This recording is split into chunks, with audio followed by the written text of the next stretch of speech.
A medium-budget cops and killer feature which opens today.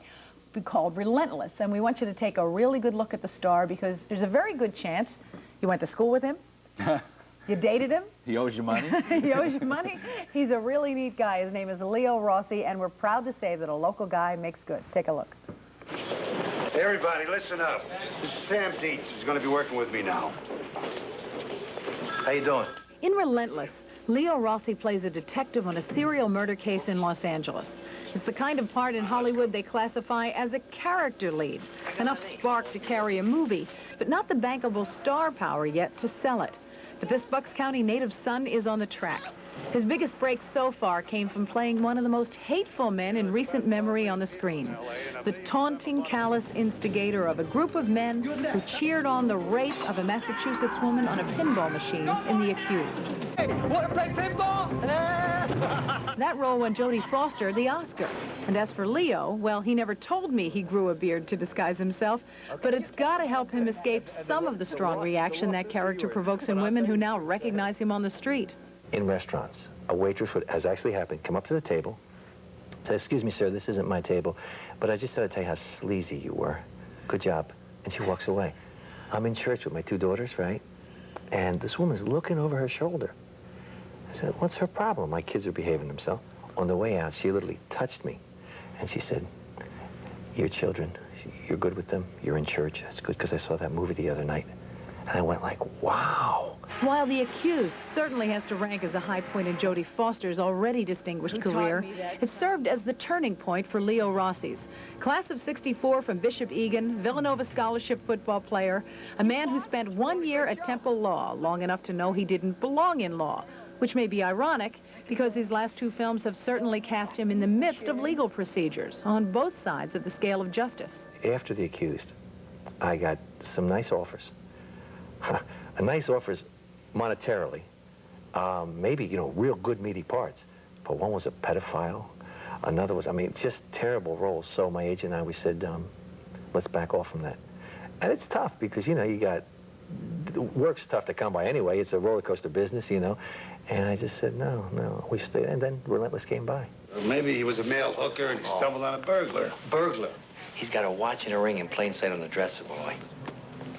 Maybe the killer was blind, but I'll bet you got a better idea. Better than a male hooker with a vegetarian girlfriend who finds a blind burglar in his bathroom, huh?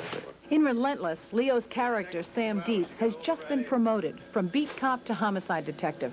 He's the kind of guy who, for the first time in his life, is wearing a sport jacket and not a uniform to work. Nice jacket. It's a kind of promotion for Leo, too, who has been cast over and over again in blue-collar T-shirt roles. One of his best breaks was a critical success, but it has seen more play on cable and at the video stores than it ever did in the theaters. As the husband of the great race car driver Shirley Muldowney in Heart Like a Wheel. Honey, the last thing they're looking for is a driver who's a housewife from Schenectady with a kid. Muldowney was a good guy, but a lot of these T-shirt jobs have been playing low-life bad guys as guest shots on primetime TV. And if you're doing guest stars on those, the regulars are the good guys. So what's left? But it's not just a question of bad guy roles. A lot of blue-collar roles. We see in T-shirts a lot. Yeah. Is that something you knew from growing up? Are you from a blue-collar family? My father was in the environmental recycling ecological refuse business, the garbage business. So yes, and I do have a feel, and you know, whether Jack Muldowney, Irish, or the guy in The Accused, Polish, or whatever it is, you know, blue collar does have a certain, you know, just like, we all have the same vibes and the same problems. And if someone would put this on my grave, you know, he portrayed every man. That's great. Leo's latest film, Relentless, puts him opposite a couple of other men you could also classify as character leads who have each broken through to household name status, Robert Loggia and Brat Packard Judd Nelson. Yet Leo's was the character that's the backbone of the film. And he took the off-camera role of leading man as a major responsibility, too. I'm there every day for 6 weeks, and I'm the first person they see in the morning. And if I come in with like a surly attitude or something like that, it rubs down all the way through. So, I mean, not to say like I was the maitre d' on the set, like, oh, please come on in, you know, this, no, not that. But things like saying, you know, your kid was an ex, how's your kid? Kid okay? You know, just so we're a team, we're family. And that way also, if I fall on my face, which is guaranteed I will through a shoot, You know, I'm amongst friends, so I can take chances, which is what it's all about. One last question. Sure. Is that your real name? But Leo Rossi? I'm going to tell you the truth. Sure, you're home. It's Leopoldo Rossi. It's the first time I said that. Leopoldo Rossi, who is starring in Relentless. It opens area-wide today, and it's rated R. Wally?